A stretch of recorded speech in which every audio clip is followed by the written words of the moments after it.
तर आपण लेक्चर चालू करूया. हे दिसतंय industrial training institute Shavdi, basics of AC and electrical cables. Topic आहे basics of AC and electrical cables.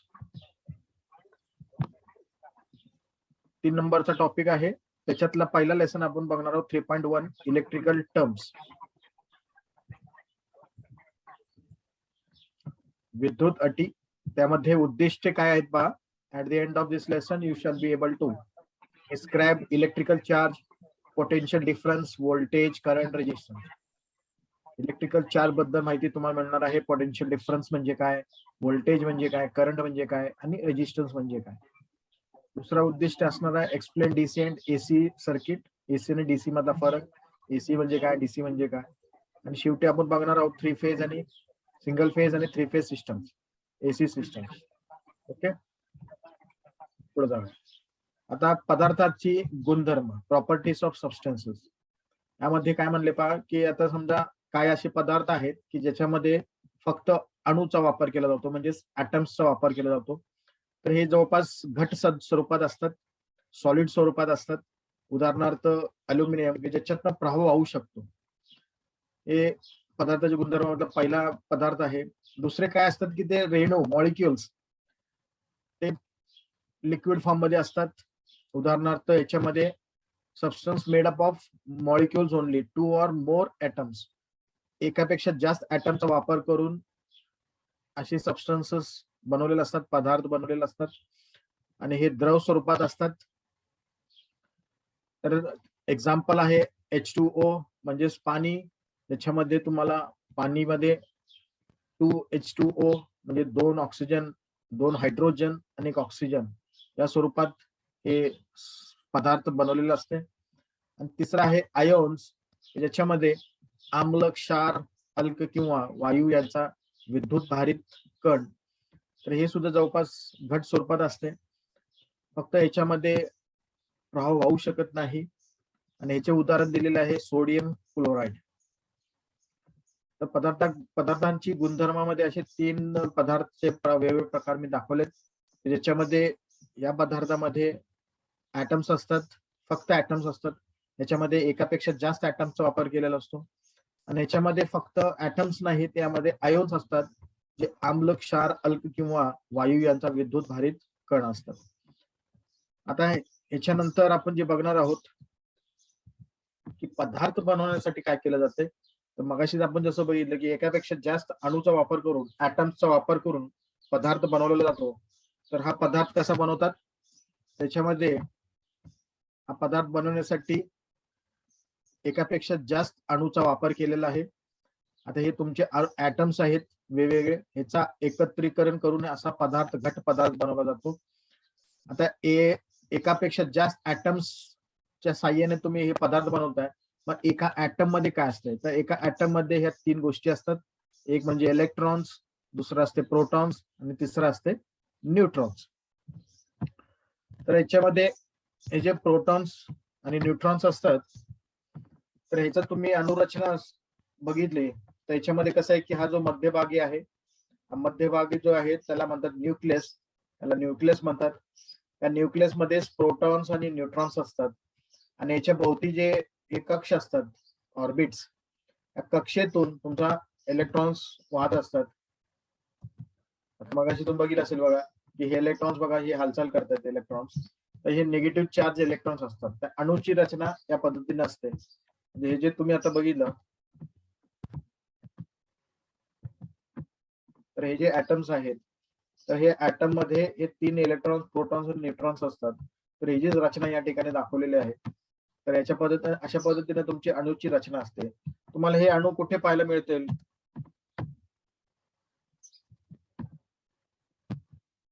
तर समजा तुम्ही हे असे आवर्त सारणी तुम्ही पाहिलेली असेल, पिरियॉडिक टेबल. या पिरियॉडिक टेबल मध्ये तुम्हाला असे ऍटम्स पाहायला मिळतील. त्याचे ऍटॉमिक नंबर म्हणजेच नंबर ऑफ इलेक्ट्रॉन्स या ठिकाणी पाहायला मिळतील. तर समजा त्याच्यातलं एक एक्झाम्पल आपण घेऊया की समजा कॉपर आहे आणि कॉपरचा ऍटॉमिक नंबर आहे 29. आणि अणुच्या रचनेमध्ये तुम्ही समजा हे इलेक्ट्रॉन्स तुम्ही त्या ठिकाणी या प्रत्येक कक्षेमध्ये भरत असणार. तर कसे भरले जातात, तर त्याच्यासाठी सूत्र आहे 2n², 2n चा वर्ग. आता हे 2n चा वर्ग कसा आहे, एन म्हणजे काय की कोणत्या कक्षेमध्ये तुम्ही इलेक्ट्रॉन्स ठेवणार आहात. तर आता समजा पहिल्या कक्षामध्ये इलेक्ट्रॉन्स असेल तर हे काय होणार आहे, 2 गुणिले 1 चा वर्ग. 2 गुणिले 1 चा वर्ग म्हणजे काय होणार आहे, पहिल्या कक्षेमध्ये 2 इलेक्ट्रॉन्स आहेत. पहिल्या कक्षेमध्ये 2 इलेक्ट्रॉन्स. तसंच दुसऱ्या याच्यामध्ये 8, तिसऱ्यामध्ये 18, अशी करून तुमचे टोटली ऍटॉमिक नंबर 29 आले पाहिजे. पण total number of atomic number is equal to total number of electrons. लक्षात घ्या. मग आता यामध्ये बघा की 8 आणि 2 10 झाले, 10 ने 18 28 झाले, आणि 29 होण्यासाठी शेवटच्या कक्षेमध्ये एक इलेक्ट्रॉन राहतोय. हे इलेक्ट्रॉन जो आहे तो बॅलन्स इलेक्ट्रॉन किंवा फ्री इलेक्ट्रॉन आहे. हे इलेक्ट्रॉन्सला तुम्ही ज्यावेळेला बाहेरून कोणत्या प्रकारचा दाब दिला तरच हा इलेक्ट्रॉन जागा सोडून, म्हणजे अणूची जागा सोडून या कक्षेतून बाहेर पडून अणूतून दुसऱ्या अणूत असे प्रवाह करू शकतो. ज्या वेळेला ह्या इलेक्ट्रॉनचा प्रवाह होतो त्यालाच करंट असे म्हणतात. ह्याला तुम्ही त्याला दाब द्यायला पाहिजे या फ्री इलेक्ट्रॉन्सला. कारण या न्यूक्लियस मध्ये जे प्रोटॉन्स आणि न्यूट्रॉन्स असतात ते काय करतात की जेवढे त्याच्या जवळचे जे इलेक्ट्रॉन्स आहेत त्याला आकर्षित करून धरून ठेवतं. आता हे 2 आहेत तर हे बरोबर त्याला त्याच्या कक्षेमध्ये बरोबर ते बसलेलं आहे, म्हणजे बरोबर ते धरून ठेवतो. म्हणजे हा फ्री होत नाही, तो पॅकच राहतो इथं. पण तो हा जो शेवटचा आहे तो या प्रोटॉन न्यूट्रॉन्स पासून लांब आहे, म्हणून ह्याला तो आकर्षित करून घेऊ शकत नाही. म्हणून हा इलेक्ट्रॉन कक्षेमध्ये रॅन्डमली असा नुसता फिरत असतो कक्षेत. आणि तो फ्रीली असल्यामुळं आरामशीर या व्हॅलन्स इलेक्ट्रॉन ही फ्रीली या ठिकाणी फिरत असतो. पण तो ह्याला प्रवाह म्हणत नाही. आता समजा हे नुसतं एका अणूसाठी झालं. आता मी तुम्हाला एक व्हिडिओ पण दाखवतो, त्या व्हिडिओमध्ये पण तुम्हाला असं पाहायला मिळेल की हे फक्त रॅन्डमली नुसतं असं फिरत असतं. ह्याला ह्याला करंट म्हणता येणार नाही. इलेक्ट्रॉन्स कसं आहे की कुठल्या तर एका दिशेने व्हायला पाहिजे. मग याच्यासाठी तुम्हाला काय केलं पाहिजे की ह्याला दाब द्यायला पाहिजे. तर दाब कशा पद्धतीने दिले जाते तर ह्याचा आपण अभ्यास केलेला आहे. याचा दाब कोणत्या कोणत्या पद्धतीने दिला जाऊ शकते. तर एक तर तुम्ही रासायनिक क्रियेच्या साह्याने तुम्ही देऊ शकता, नाहीतर मग चुंबकीय क्षेत्राच्या साह्याने तुम्ही त्याला देऊ शकता. तर मागे मी सांगितलं तुम्हाला फॅरेडेचा नियम, की ज्याच्यामध्ये तुम्ही चुंबकीय क्षेत्रामध्ये एखादा कंडक्टर तुम्ही फिरवला असता तर कंडक्टर काय करतात, चुंबकीय क्षेत्राला छेदले जातात. मग ते छेदले जातात म्हणजेच काय की तो ह्या व्हॅलन्स इलेक्ट्रॉन्सला चुंबकीय क्षेत्र दाब देतं. मग काय होते, या कक्षेतून बाहेर पडतं. आणि हे नुसतं एक अणू नसते, एकापेक्षा जास्त अणूचा वापर करून तुम्ही पदार्थ सबस्टन्स तयार करताय, म्हणजेच कॉपरची वायर तयार करताय. तर मग त्याच्यामध्ये भरपूर इलेक्ट्रॉन्स असणार असे मोकळे मोकळे शेवटच्या कक्षेतील. आणि त्याला तुम्ही ज्यावेळेला तुम्ही दाब देता मग या एका अणूतून दुसऱ्या अणूतून असे एका दिशेने इलेक्ट्रॉन्स व्हायला सुरुवात होते. तर ते कसं होते तर त्याचा मी तुम्हाला व्हिडिओ आता दाखवतो. नंतर या ठिकाणी बघा अणूच्या संरचनेमध्ये पहिल्यांदा तुमचा न्यूक्लियस असते, न्यूक्लियसच्या भोवती परत कक्ष असतात, आणि ह्याच्यामध्ये तुमचे प्रोटॉन्स आणि न्यूट्रॉन्स असतात. याच्याबद्दल मी तुम्हाला मगाशी सांगितलेलं आहे, हेच परत रिपीट केलं त्यांनी. याच्यामध्ये हे न्यूक्लियस आहे, त्याच्या भोवती परत कक्ष असणार आहेत, आणि त्या कक्षेतून फिरणारे इलेक्ट्रॉन्स असणार आहेत. या ठिकाणी बघा दाखवले हे कक्ष आहेत, आणि हे जे फिरत आहेत हे इलेक्ट्रॉन्स आहेत. बघा हे जे ई दिसतात हे ते इलेक्ट्रॉन्स आहेत. तर या अणूच्या रचनेमध्ये बघा की हे जे फिरत आहेत हे इलेक्ट्रॉन्स आहेत, लक्षात घ्या. पण तो हे फक्त काय की आता समजा याच्यामध्ये आता मगाची एक्झाम्पल बघितलं, कॉपरची वायर आहे. कॉपरच्या वायर मध्ये total number of atomic number किंवा इलेक्ट्रॉन्स किती आहेत, 29. तर हे कसे बसवले जातात, या ठिकाणी मगाशी 2 च्या वरच्या साह्याने आपण त्या पद्धतीने केलं. मगाशी तुम्ही बघितलं सेम या ठिकाणी दाखवले बघा अणूच्या कक्षामध्ये. तर बघा हे पहिला कक्ष आहे, तर पहिल्या कक्षेमध्ये आपले 2 इलेक्ट्रॉन्स येणार आहेत. आता पहिल्या कक्षेमध्ये 2 इलेक्ट्रॉन्स आले पहा. दुसऱ्या कक्षेमध्ये 8 इलेक्ट्रॉन्स येणार. दुसऱ्या कक्षेमध्ये 8 इलेक्ट्रॉन्स येणार. दुसऱ्यामध्ये 8, तिसऱ्यामध्ये 18, आणि शेवटच्या याच्यामध्ये पहा एकच इलेक्ट्रॉन्स येणार. एकच इलेक्ट्रॉन्स आलाय पहा. आता एकच इलेक्ट्रॉन जे आहे फक्त एक इलेक्ट्रॉन हा फ्रीली आहे, म्हणून हा फक्त नुसतं गोल गोल फिरणार आहे याच्यामध्ये. हा जो फ्री इलेक्ट्रॉन आहे तो फक्त गोल गोल आता ह्याच्या शेवटच्या कक्षेमध्ये फक्त एक गोल गोल असा फिरणार आहे. पण तो समजा हे या नुसत्या कक्षेतून फिरत असेल तर याला प्रवाह म्हणत नाहीत. हे फक्त अणूच्या फक्त कक्षेमध्येच फिरत आहेत. बाकीचे कुठले इलेक्ट्रॉन्स फिरत नाहीत. फक्त शेवटच्या कक्षेतला जो राहिलेला इलेक्ट्रॉन आहे, हा व्हॅलन्स इलेक्ट्रॉन, जो एकच इलेक्ट्रॉन आहे, हाच फक्त फिरतोय, कारण हा फ्री आहे, मोकळा आहे. ज्यावेळेला तुम्ही ह्याला दाब द्याल, त्याला दाब दिल्यानंतरच प्रवाह त्याच्यात प्रवाहायला सुरुवात होणार आहे. आता हे कसं आहे की एका अणूसाठी फक्त झालं. आता एक कम्प्लीट एक कॉपरची वायर घेतली तर त्या कॉपरची वायर मध्ये कितीतरी अनेक इलेक्ट्रॉन्स प्रत्येक अणूला असणार आहेत असे. तर बघा आता हे तुम्हाला पाहायला मिळेल की प्रत्येक एका कॉपरच्या वायर मध्ये प्रत्येक अणूला आता किती, बघा एकापेक्षा जास्त अणू असतील तर किती तुमचे इलेक्ट्रॉन्स असतील बघा. ही प्रत्येक आता हे कम्प्लीट दाखवले सेपरेट सेपरेट. प्रत्येक ह्याला प्रत्येक अणूचा एक इलेक्ट्रॉन असा तुम्हाला मिळत राहणार आहे. कितीतरी अनेक असे इलेक्ट्रॉन्स फिरत असणार आहेत फक्त गोल गोल. तर ह्याला प्रवाह म्हणत नाहीत. आता फक्त हे गोल गोल गोल नुसतं फिरते. परंतु हे इलेक्ट्रॉन कसं आहे की एका दिशेने कुठलं तर वाहिले पाहिजे तरच प्रवाह व्हायला लागणार. आता ही बघा कॉपरची वायर घेतली तर ह्याच्यामध्ये फक्त काय होते, कॉपरच्या वायर मध्ये फक्त इलेक्ट्रॉन असे गोल गोलच फिरतात. आता ह्याला तुम्ही दाब दिल्यानंतर मग हे इलेक्ट्रॉन एका दिशेने व्हायला पाहिजे. आता तुम्हाला ते पण दिसतील किंवा याला दाब दिल्यानंतर हा इलेक्ट्रॉन जे आहेत ते एका दिशेने प्रवाह वाहतील. आता हे फक्त अणूच्या कक्षेमध्येच फिरत आहेत.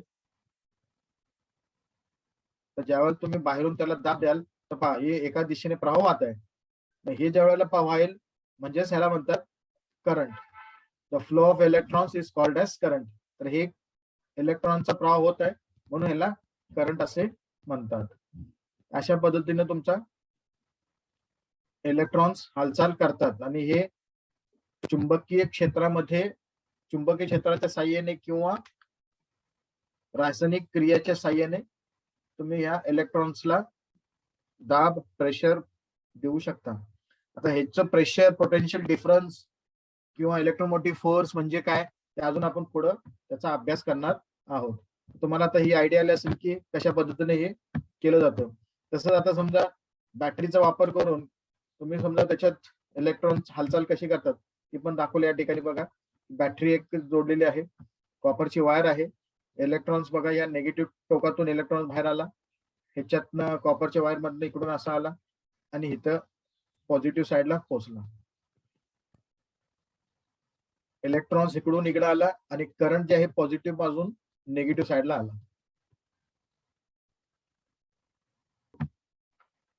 आता फॅरेडेच्या नियमानुसार तुम्हाला मागे मी सांगितलेलं आहे, फॅरेडेच्या नियमानुसार आपल्याला कुठल्या कोणत्या गोष्टी लागतात. त्याच्यामध्ये तुम्हाला मॅग्नेट लागणार आणि एक कॉपरची वायर लागणार. मॅग्नेट आणि कॉपरची वायर. चुंबकीय क्षेत्रामध्ये तुमची कॉपरची वायर फिरली पाहिजे आणि तो फिरल्यानंतर चुंबकीय क्षेत्रामध्ये कॉपरची वायर फिरले की चुंबकीय क्षेत्र त्या कॉपर वायरला छेदले जातात आणि त्याच्यातले असलेले जे व्हॅलन्स इलेक्ट्रॉन मगाशी आपण जे बघितले इलेक्ट्रॉन्स शेवटच्या कक्षेतील ते इलेक्ट्रॉन्सला हा चुंबकीय क्षेत्र त्याला दाब देणार आणि मग एका दिशेने कुठले तर प्रवाह वाहणार. तर त्याचा एक व्हिडिओ या ठिकाणी दाखवले बघा.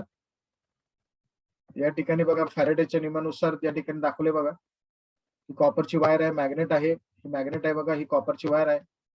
ज्यावेळेला मॅग्नेट कॉपरच्या जवळ जाते ते छेदले जातात तर प्रवाह या ठिकाणी वाहते. पहा कसं वाहते ते या ठिकाणी तुम्हाला दाखवलं जाते.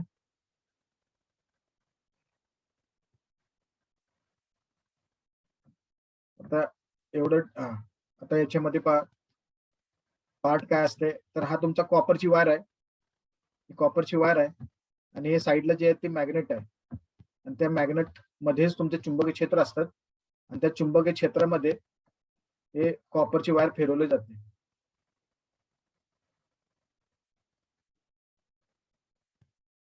बघा ही मॅग्नेटिक फील्ड.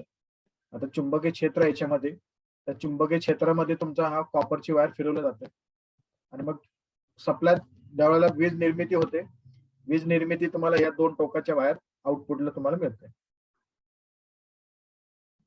आता एवढं डिटेल मध्ये बघायची गरज नाही, बस ते सगळं फक्त या ठिकाणी फॅरेडेच्या नियमानुसार वीज निर्मिती कशी केली जाते म्हणजेच त्या व्हॅलन्स इलेक्ट्रॉन्सला, शेवटच्या कक्षेतील इलेक्ट्रॉन्सला कसा दाब दिला जातो त्याच एक डेमो दिलेला आहे या ठिकाणी. हे बघा, ही बाण जे दिसतंय हे चुंबकीय क्षेत्र आहेत आणि या चुंबकीय क्षेत्रामध्ये ही कॉईल फिरते पहा. आणि ज्या वेळेला तो फिरत असते त्यावेळेला तो चुंबकीय क्षेत्र त्या कॉईलला कट होत असतात, म्हणजे छेदले जातात. आणि ते छेदले झाल्यामुळे ते प्रवाह तुम्हाला त्या ठिकाणी आउटपुटला मिळते पहा. मीटरवर तुम्हाला त्याचा प्रवाह मिळतोय. आणि हे 0 लाईन पासून इकडे डाव्या बाजूला आणि उजव्या बाजूला फिरते, म्हणजे तुम्हाला बदलणारा प्रवाह मिळतोय, म्हणजे एसी प्रवाह, एसी दाब मिळतोय. तर अशा पद्धतीने तुमचे चुंबकीय क्षेत्राच्या साह्याने इलेक्ट्रॉन्सला दाब दिला जातो. तर हे तुम्हाला आता आयडिया आली असेल की तुमच्या या इलेक्ट्रॉन्सला, शेवटच्या कक्षेतील असलेले इलेक्ट्रॉन्सला दाब कशा पद्धतीने दिला जातो. आता यामध्ये पण तुम्हाला दाखवले बघा की याच्यामध्ये हे इलेक्ट्रॉन्स या नेगेटिव्ह पासून कसं पॉझिटिव्ह साईडला वाहून हे इलेक्ट्रॉन्स पोहोचतात पॉझिटिव्ह साईडला. या ठिकाणी एक लोड जोडलाय, बल्ब मधनं तो इलेक्ट्रॉन असा वाहून पॉझिटिव्ह साईडला पोहोचणार आहे. आता बॅटरी म्हणजे या ठिकाणी रासायनिक क्रियाच्या साह्याने हे इलेक्ट्रॉन्स हालचाल करतात.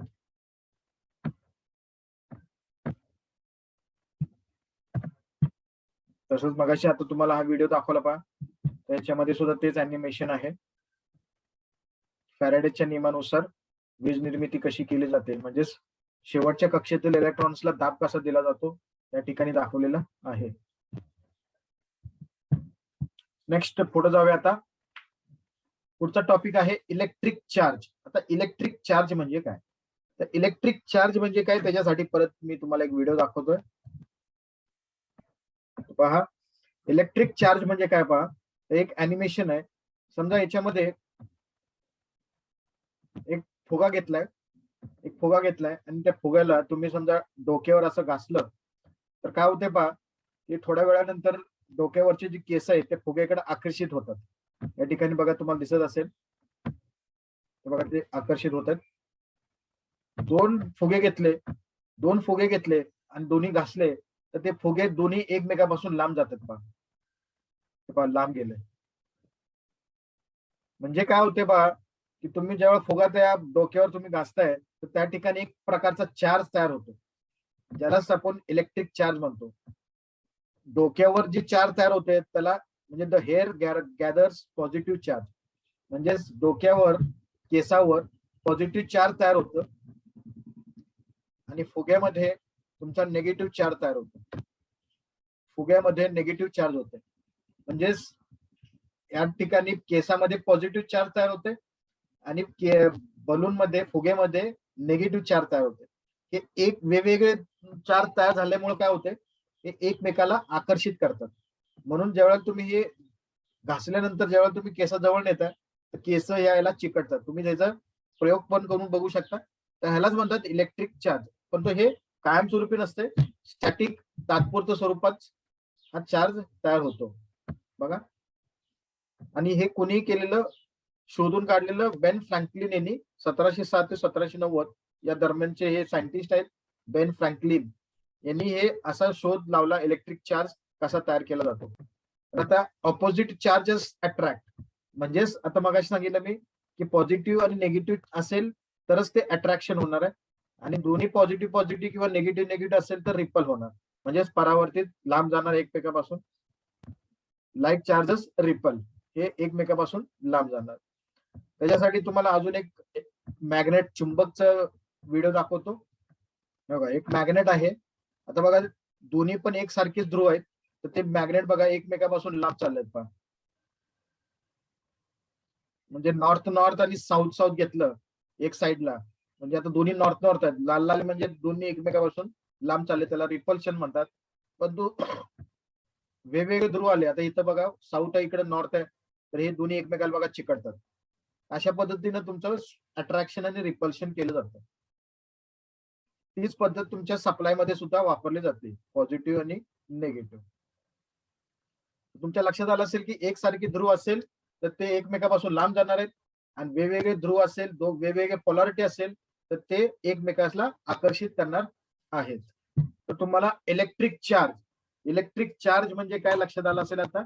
इलेक्ट्रिक चार्ज, तर ते इलेक्ट्रिक चार्ज किती असते, तर त्या ठिकाणी बघा इलेक्ट्रिक चार्जला सुद्धा जसं आता माग आपण झालेलं आहे व्होल्टेज करंट रेजिस्टन्सला एकक परिमाण असते, युनिट असते, तसंच इलेक्ट्रिक चार्ज जिथे झालेलं असेल त्याला सुद्धा परिमाण युनिट आहे, एकक आहे. तर त्याचा एकक आहे कुलंब.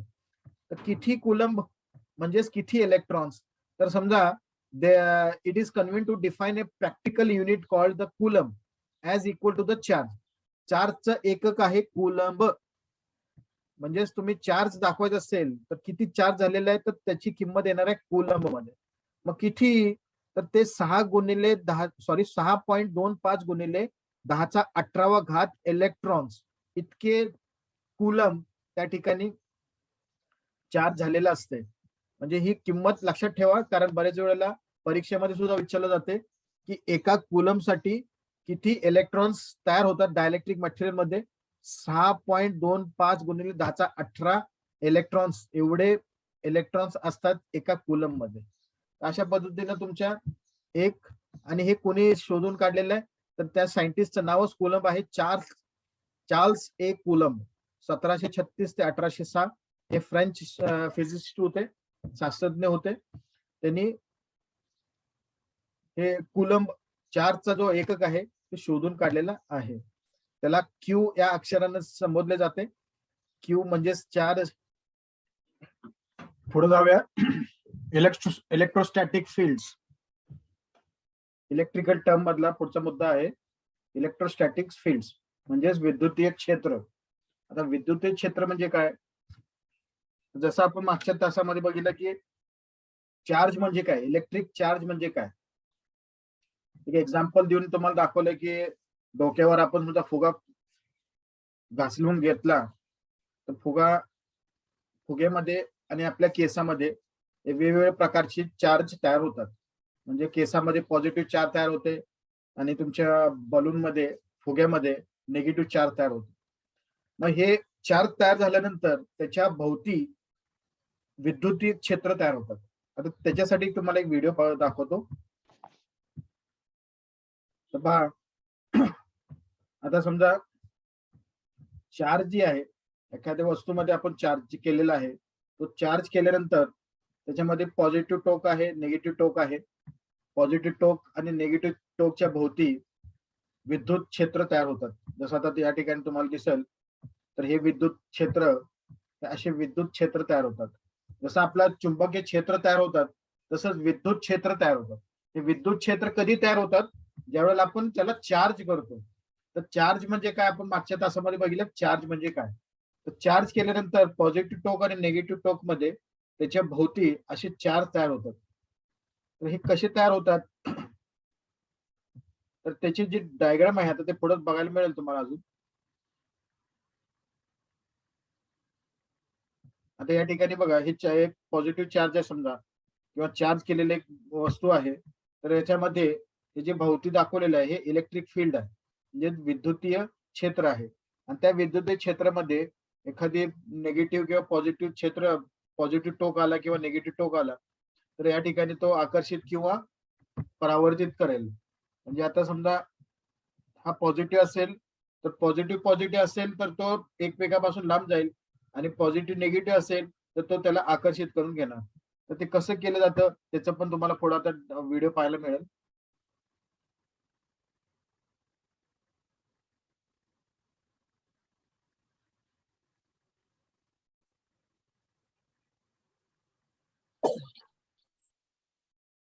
या ठिकाणी बघा, समजा हा पॉझिटिव्ह आहे आणि हा निगेटिव्ह आहे. तर याच्यामध्ये ह्याच्या भोवती जे विद्युत क्षेत्र आहे, इलेक्ट्रिक फील्ड, ते कसे तयार होतात पहा.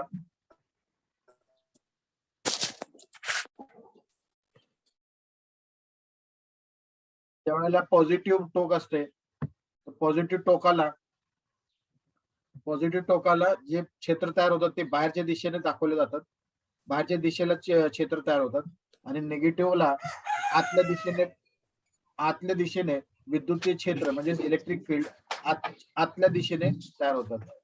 आता ह्याच्यामध्ये समजा या पॉझिटिव्ह टोकाकडे पॉझिटिव्ह पोलॅरिटी आली तर ते एकमेकापासून लांब जातात. या ठिकाणी दाखवले बघा की पॉझिटिव्ह टोक आहे आणि याच्या भोवतीचा जो विद्युतीय क्षेत्र आहे, या ठिकाणी पॉझिटिव्ह टोक आला आणि पॉझिटिव्ह टोकालाच तुम्ही पॉझिटिव्ह सप्लाय दिला तर काय होणार आहे, तो एकमेकापासून लांब जाणार आहे. म्हणजे आता या ठिकाणी दाखवले बघा की हा लांब जाणार, म्हणजे याच्या जवळ येणार नाही, परावर्तित होणार. म्हणजे एकसारखा पोलॅरिटी परावर्तित होणार. आणि वेगवेगळे आणि निगेटिव्ह मध्ये काय होणार आहे की इथं तुम्ही पॉझिटिव्ह दिला तर तो काय करणार आहे, आतमध्ये जाणार आहे, म्हणजेच आकर्षित करून घेणार किंवा आकर्षित आतमध्ये जाणार आहे.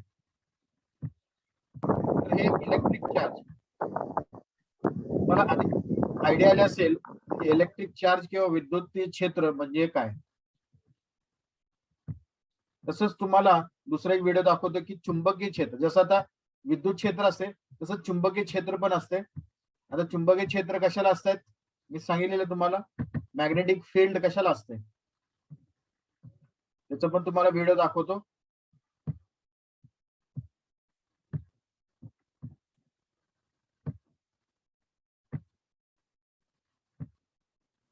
तर पहा, आता हे चुंबक आहे समजा.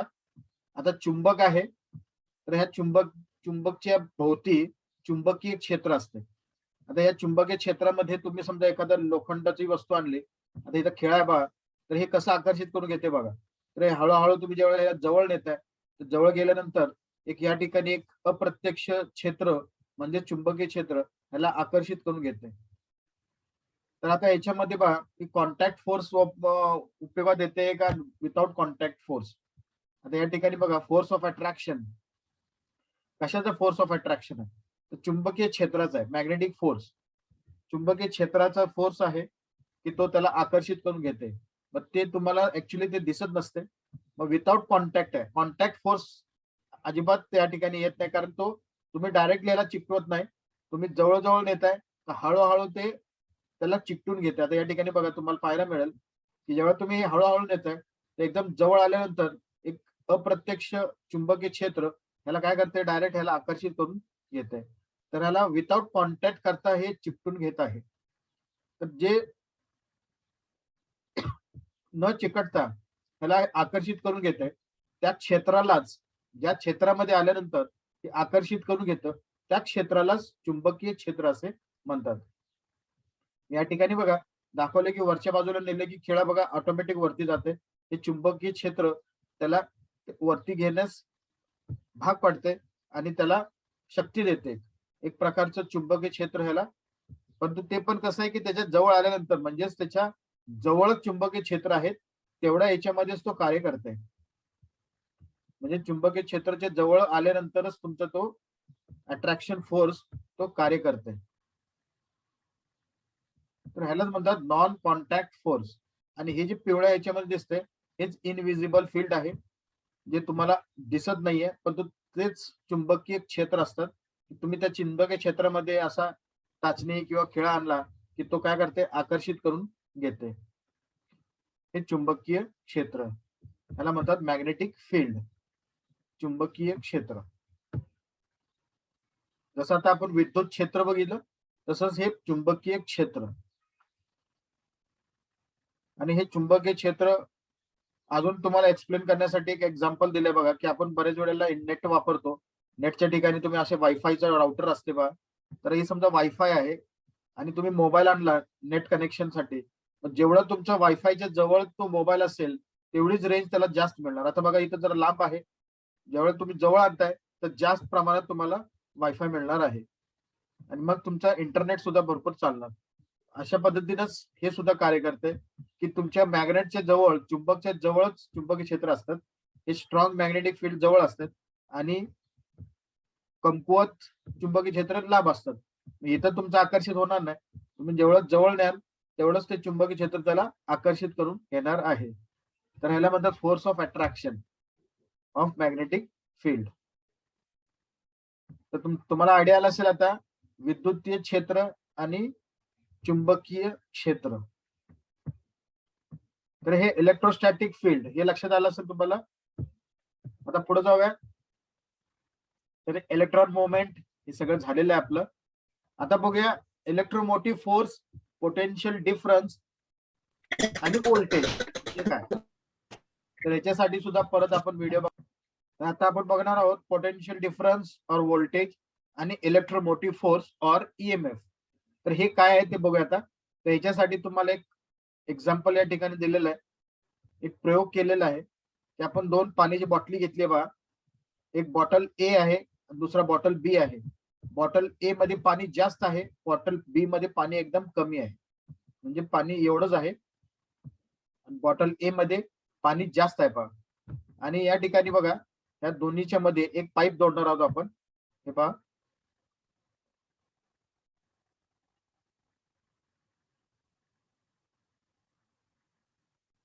तर ही पाईप आहे पहा. ही पाईप आपण या दोन्ही बाटल्याच्या मध्ये जोडणार आहोत प्रवाह वाहण्यासाठी, पाण्याचा प्रवाह वाहण्यासाठी. आता बघा, तर आता या ठिकाणी बघा यामध्ये तुम्हाला जास्त पाणी आहे, या ठिकाणी तुमचा कमी पाणी आहे. मग ज्या वेळेला बॉटल ए मध्ये पाणी जास्त आहे आणि बॉटल बी मध्ये पाणी कमी आहे, तर जिथं जास्त पाणी आहे त्याच्यातनच पाण्याचा प्रवाह होणार आहे छोट्या कमी असलेल्या बॉटलमध्ये. म्हणजे आता जेव्हा तुम्ही इथं पाणी कंटिन्यू चालू ठेवताय त्यावेळेला काय होतंय, इकडे पाणी जास्त आहे, इकडे पाणी कमी आहे. मग इकडून तुमचं पाणी बॉटल ए मधून बॉटल बी मध्ये व्हायला सुरुवात होते पहा. या ठिकाणी बघा,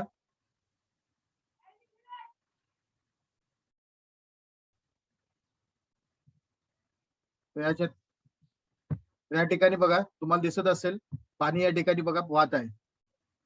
आता ही कंडिशन कधी राहते, जोपर्यंत हे जास्त पाणी आहे तोपर्यंत हे पाण्याचा प्रवाह कंटिन्यू चालू आहे पहा. पण तो एक कंडिशन अशी येते की दोन्हीकडचा बॉटलची पाण्याची जी पातळी आहे एक सारखी राहते दोन्हीकडं. अशा वेळेला काय होतं, पाणी बंद होतंय, तुम्हाला कोणत्याच प्रकारचा प्रवाह व्हायला सुरुवात होत नाही. तो पाणीचा प्रवाह फक्त कधी होते, त्यावेळेला तुमच्या तर एका बाजूला अरे आवाज कमी कर, आवाज बंद करा रे. पाण्याचा प्रवाह आवाज कुणाचा चालू आहे?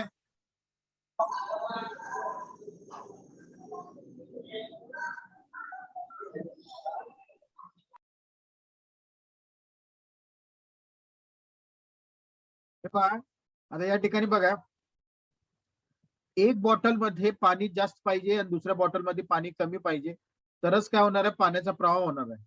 म्हणजेच ह्याला या पद्धतीला डिफरन्स, पोटेन्शियल डिफरन्स असे म्हणतात. पोटेन्शियल डिफरन्स म्हणजे काय की एका बाजूला जास्त पाणी पाहिजे आणि दुसऱ्या बाजूला कमी पाणी पाहिजे. म्हणजेच एका बाजूला जास्त दाब असेल, दुसऱ्या बाजूला कमी दाब असेल तरच पाण्याचा प्रवाह होणार आहे. तुम्ही दोन्हीकडे पण दाब एकसारखं ठेवलं तर काय होणार आहे, पाण्याचा प्रवाह वाहणार नाही. या कंडिशनला, आता जी पाण्याचा प्रवाह होतोय या कंडिशनला पोटेन्शियल डिफरन्स असे म्हणतात. म्हणजे तुम्हाला एक बाजू जास्तच पाहिजे आणि दुसरी बाजू कमी पाहिजे, तरच तुमची जास्त बाजूतून पाणी कमी बाजूमध्ये वाहत राहणार आहे.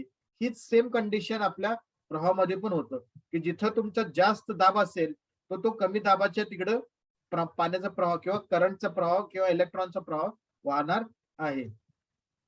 या ठिकाणी बघा, आता हे तुमचं बघा पाणी याच्यातनं वाहत वाहत वाहत वाहत हे कारण एक कंडिशन येते की दोन्हीकडे समान झाले, आता तर प्रवाह होणार नाही. पण तुम्हाला ही कंडिशन चालणार नाही, ही कंडिशन चालणार नाही. कंटिन्यूस तुम्हाला एका बाजूला फुल पाहिजे पाणी आणि दुसऱ्या बाजूला कमी पाहिजे पाणी. तर या कंडिशनला पोटेन्शियल डिफरन्स असे म्हणतात.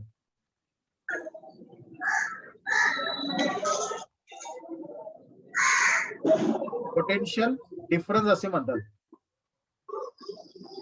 आता प्रवाह कंटिन्यूस तुम्हाला चालू पाहिजे असेल, यामध्ये तुम्हाला या ठिकाणी बघा, तुम्हाला इथं एका बॉटल मध्ये तुम्हाला पाणी जास्त पाहिजे, एका बॉटल मध्ये तुम्हाला जास्त पाहिजे, कंटिन्यूस चालू राहिलं पाहिजे. आणि मग तो पाणी कमी बॉटल मधला जो पाणी आहे पाण्याची पातळी त्या ठिकाणी तो कंटिन्यूस पाण्याचा प्रवाह देणार आहे. हे कंटिन्यूस तुम्ही कसं ठेवणार, तर त्याला काहीतरी तुम्हाला अशी सोय करायला लागेल की समजा ह्याच्यामध्ये बघा बॉटल मध्ये पाणी जास्त आहे आणि इथं कमी आहे, तर काय होणार आहे, जास्त मधून प्रवाह इकडे कमी मध्ये वाहत राहणार आहे. फक्त ही कंडिशन, ही पातळी कंटिन्यूस राहिली पाहिजे. जास्त पाण्यात जास्त या बॉटल ए मध्ये जास्त पाणी कंटिन्यूस राहायला पाहिजे. तर ह्याच्यासाठी तुम्ही जे काही सोय कराल त्याला म्हणतात इलेक्ट्रोमोटिव्ह फोर्स.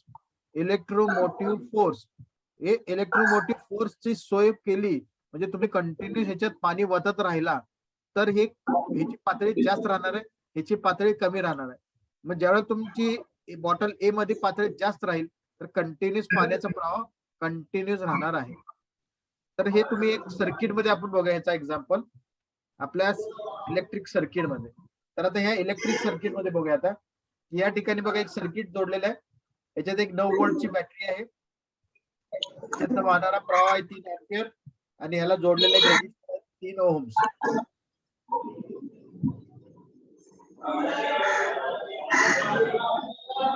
आवाज बंद करा की रे.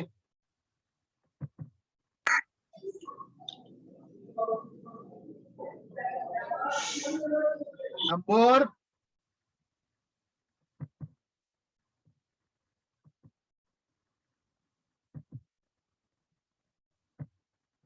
बघा 9 व्होल्टची बॅटरी आहे, त्याच्यातनं वाहणारा प्रवाह आहे 3 अँपिअर आणि तुमचा रजिस्टर आहे 3 ओहम्स.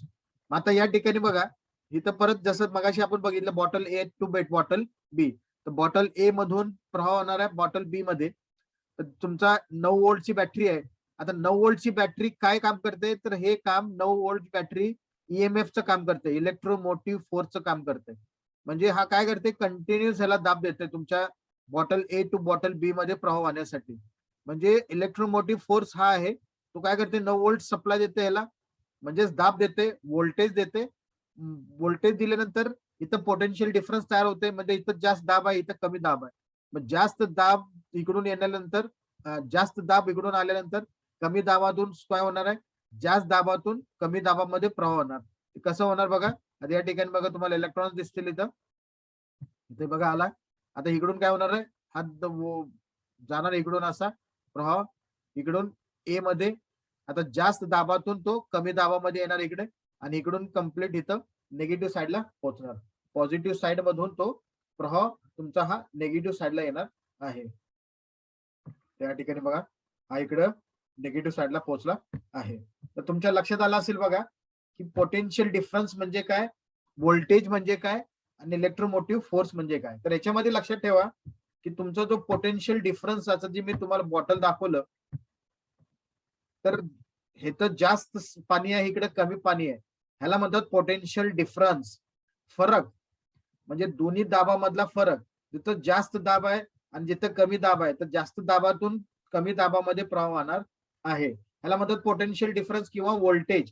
पोटेन्शियल डिफरन्स आणि व्होल्टेज एकच आहे, फक्त ह्याच्यामध्ये तिसरा जो शब्द आहे तो इलेक्ट्रोमोटिव्ह फोर्स. तो इलेक्ट्रोमोटिव्ह फोर्स म्हणजे काय की एक ज्या बाजूला तुम्हाला जास्त प्रमाणात दाब दिलेला आहे तो कंटिन्यूस ठेवण्यासाठी जे तुम्ही दाब देणार आहात. उदाहरणार्थ इथं जसं आपण बघितलं की बॅटरी काम करते इलेक्ट्रोमोटिव्ह फोर्सचं, तो काय करते कंटिन्यूस जास्त दाब देत राहतं. जास्त दाब देत राहिल्यामुळे काय होते जास्त दाबातून कमी दाबामध्ये प्रवाह व्हायला सुरुवात राहते, कंटिन्यूस चालू राहते. म्हणजेच काय हा 9 व्होल्टची बॅटरी एक इलेक्ट्रोमोटिव्ह फोर्स सारखं काम करते. अशा पद्धतीनं पोटेन्शियल डिफरन्स, व्होल्टेज आणि ईएमएफ हे तुम्हाला आता एक्सप्लेन केलेलं आहे.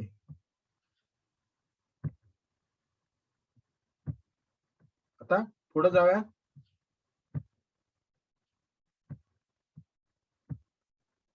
तर इलेक्ट्रोमोटिव्ह फोर्स ईएमएफ म्हणजे काय लक्षात आलं असेल, पोटेन्शियल डिफरन्स म्हणजे काय लक्षात आलं असेल आणि व्होल्टेज म्हणजे काय लक्षात आलं असेल तुमच्या.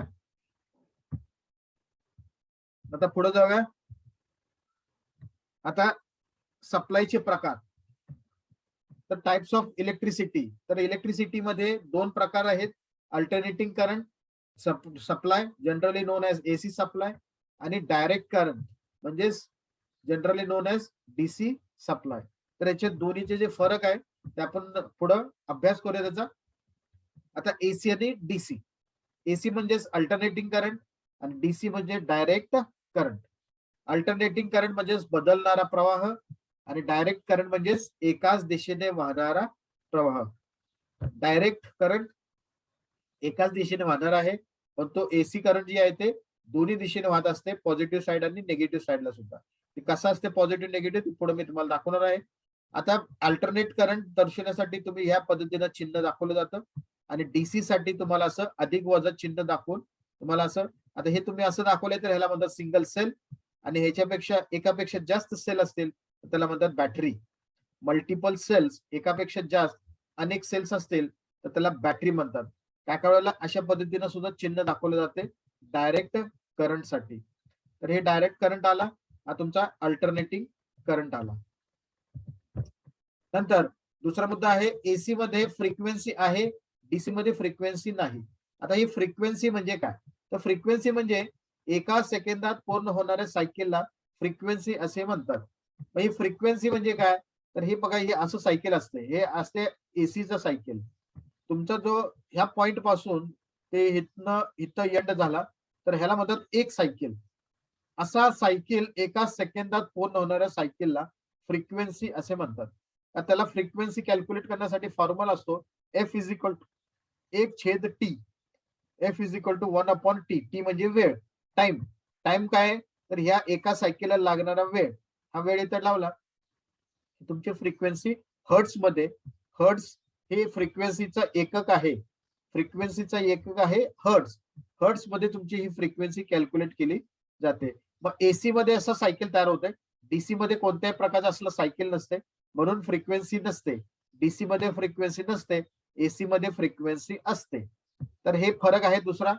तिसरा फरक आहे पोलॅरिटी नसते. कशामध्ये, एसी मध्ये पोलॅरिटी नसते. पोलॅरिटी म्हणजे काय, अधिक आणि वजा. अधिक वजा फक्त डीसी मध्ये असते, एसी मध्ये अधिक वजा नसते. तुम्ही कसंही तुमच्या बोर्डमध्ये, एमएससीबीच्या बोर्डमध्ये तुमची पिन कशी पण उलटी सुलटी जोडली तर ती वस्तू चालते, कारण त्याला पोलॅरिटी किंवा अधिक वजा चिन्ह काहीच नसते. पण तो ह्याच्यामध्ये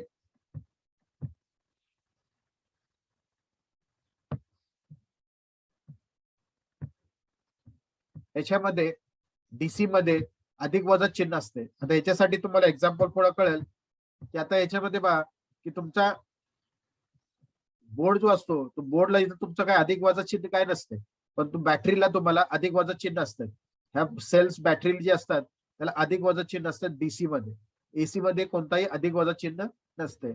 तसंच एसी मधली जी उंची असते ती सारखी बदलत असते. ही अशी उंची जी असते ती सारखी बदलत असते, परंतु डीसी मध्ये उंची त्याची स्थिर असते. सुरुवातीला जी उंची असते ते शेवटपर्यंत तुमची त्याची उंची स्थिर राहते. त्याला अँप्लिट्यूड म्हणतात. अँप्लिट्यूड म्हणजे उंची. तर एसी ची उंची बदलत असते आणि डीसी ची उंची एकसारखी असते, स्थिर असते. तर अशा पद्धतीनं एसी आणि डीसी मधले फरक या ठिकाणी तुम्हाला सांगितलेला आहे. परत एकदा बघा, एसी म्हणजे अल्टरनेटिंग करंट, डीसी म्हणजे डायरेक्ट करंट. बदलणारा, एसी म्हणजे बदलणारा प्रवाह आणि डीसी म्हणजे एकाच दिशेने वाहणारा प्रवाह. एसी मध्ये या पद्धतीनं चिन्ह दाखवलं जातं, डीसी मध्ये या पद्धतीनं अधिक वजा चिन्ह. हे सेल आहे आणि एकापेक्षा जास्त अनेक सेल असतील तर त्याला बॅटरी असे म्हणतात. नंतर एसी मध्ये फ्रिक्वेन्सी असते. फ्रिक्वेन्सी म्हणजे एका सेकंदात पूर्ण होणाऱ्या सायकलला फ्रिक्वेन्सी असे म्हणतात. या अशा पद्धतीचा सायकल, एका सेकंदात होणाऱ्या सायकलला फ्रिक्वेन्सी असे म्हणतात. त्याला कॅल्क्युलेट करण्यासाठी सूत्र आहे एफ बरोबर 1/t आणि त्याचे एकक आहे हर्ट्स. हर्ट्स मध्ये त्याची किंमत मोजली जाते. डीसी मध्ये अशा प्रकारचं सायकल नसते, म्हणून फ्रिक्वेन्सी नसते.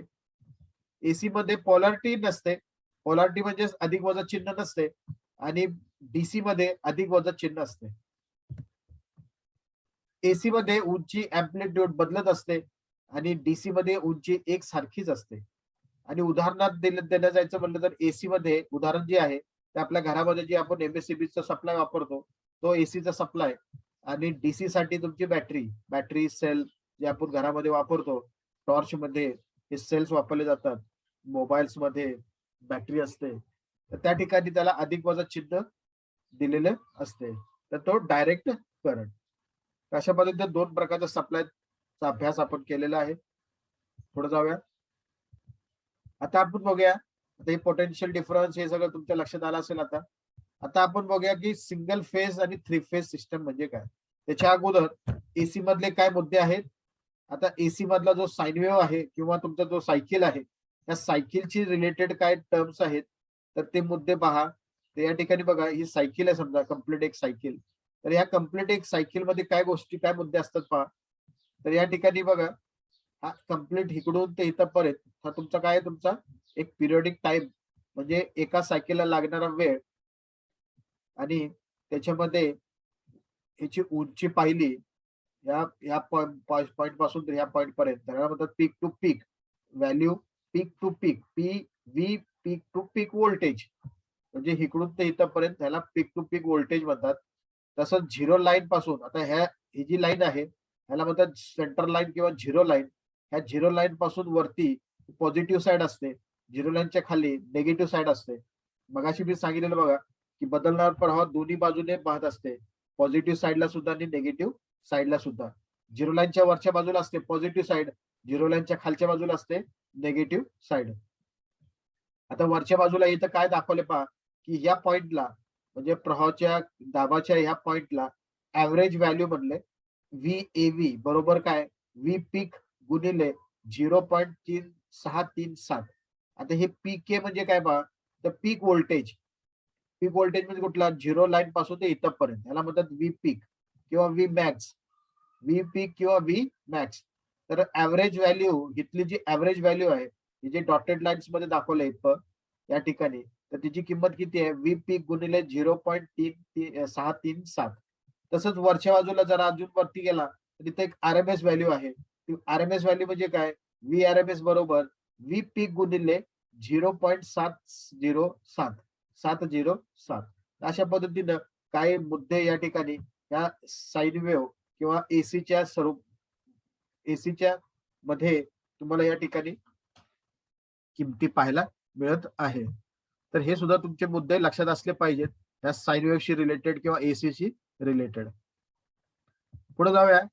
आता आपण बघूया सिंगल फेज आणि थ्री फेज सिस्टम म्हणजे काय. तर त्याच्यासाठी सुद्धा मी आता परत तुम्हाला एक व्हिडिओ दाखवतोय. तर पहा, आता या ठिकाणी बघा, तर तुम्हाला हे लाईन दिसत असेल पहा. तर हे 3 लाईन दिसते, तर हे 3 लाईन म्हणजे थ्री फेज आहे, लक्षात घ्या.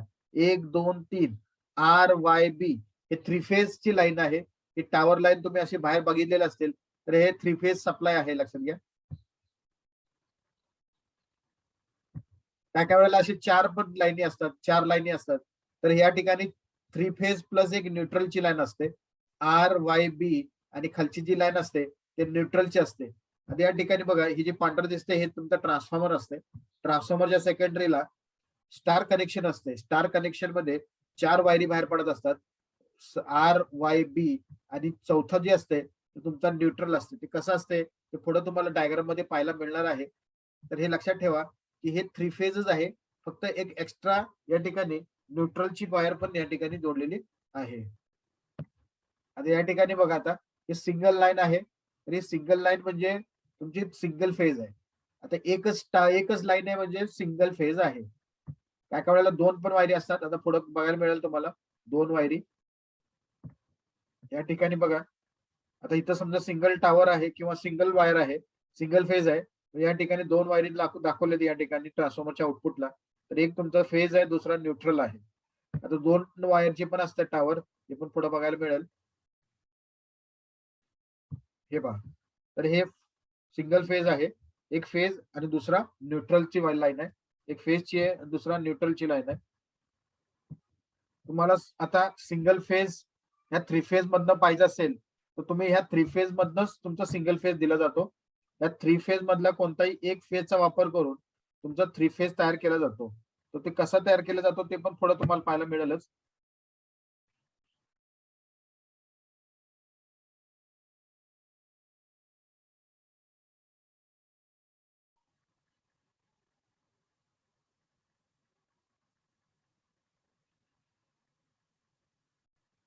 या ठिकाणी बघा, आता तर या ठिकाणी बघा सिंगल फेज लाईन. तर सिंगल फेज लाईन मध्ये एक फेज आणि एक न्यूट्रल असते, आणि थ्री फेज लाईन मध्ये कसं असते, RYB असे 3 फेज असतात आणि चौथा एक न्यूट्रल असते.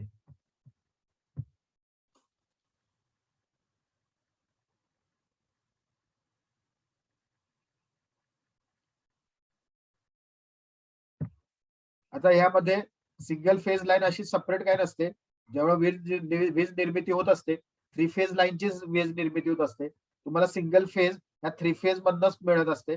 म्हणजे तुम्ही ह्या 3 पैकी कुठलाही एका फेजला घेऊन आणि दुसरा न्यूट्रल घेऊन तुम्ही सिंगल फेज करू शकता. म्हणजे आता समजा तुम्ही रेड घेतलं, तर एक सिंगल फेज झाला आणि एक न्यूट्रल सिंगल फेज झाला. दुसरा तुम्ही समजा वाय मधनं घेतला, तर वाय पण घेऊ शकता वाय फेज आणि एक न्यूट्रल सिंगल फेज झाला. तसं इथं सुद्धा ब्लू वायर समजा घेतले, तर हा पण एक सिंगल फेज झाला, बी आणि तुमचा न्यूट्रल. तर ह्या 3 फेज मधलेच तुम्ही सिंगल फेज बनवू शकता.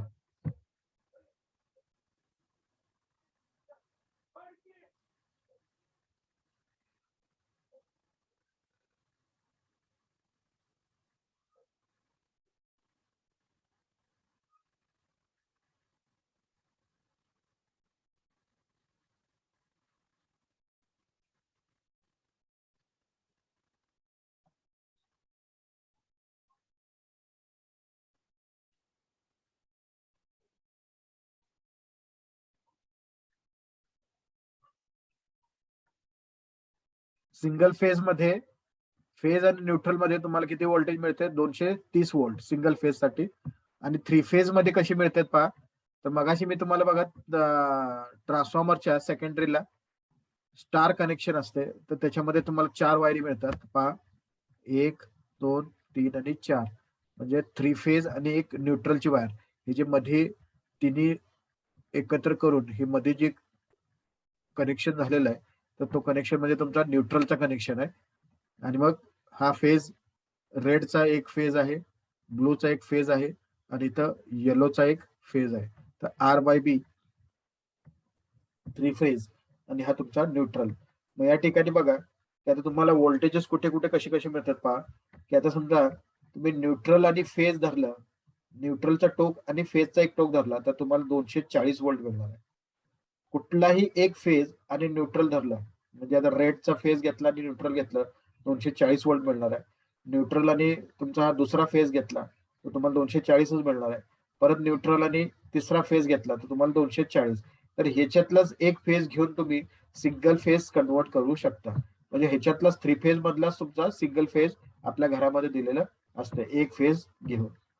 आणि फेज टू फेज चेक केलं, म्हणजे ह्या फेजला आणि दुसऱ्या फेजला चेक केलं, तर तो 415 व्होल्ट असते. लक्षात घ्या, एक फेज आणि दुसरा फेज, दोन फेज एकत्र व्होल्टेज चेक केलं, तर व्होल्टेज तुम्हाला मिळणार आहे 415 व्होल्ट.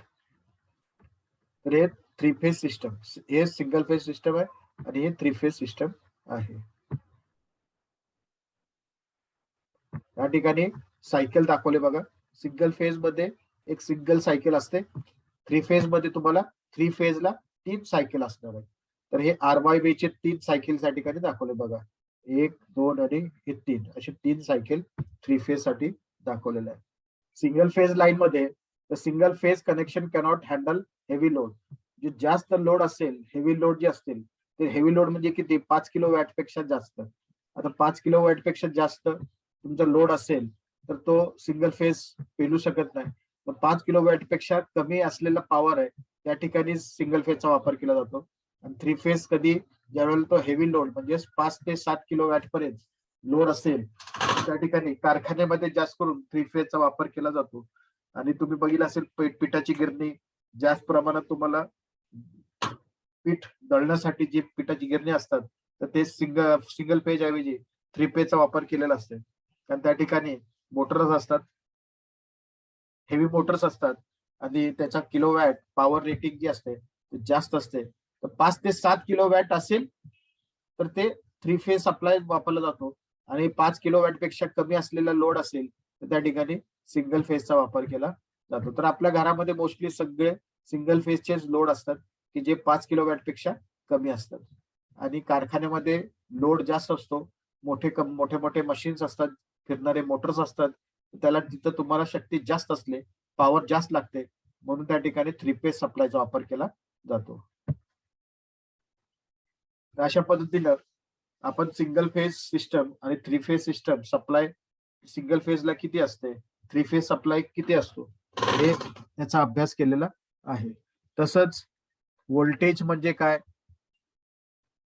इलेक्ट्रोमोटिव्ह फोर्स म्हणजे काय, पोटेन्शियल डिफरन्स म्हणजे काय आणि इलेक्ट्रिकल टर्म्स मधले एसी डीसी म्हणजे काय याचा सगळा अभ्यास आपण या 3.1 च्या टॉपिक मध्ये अभ्यास केलेला आहे.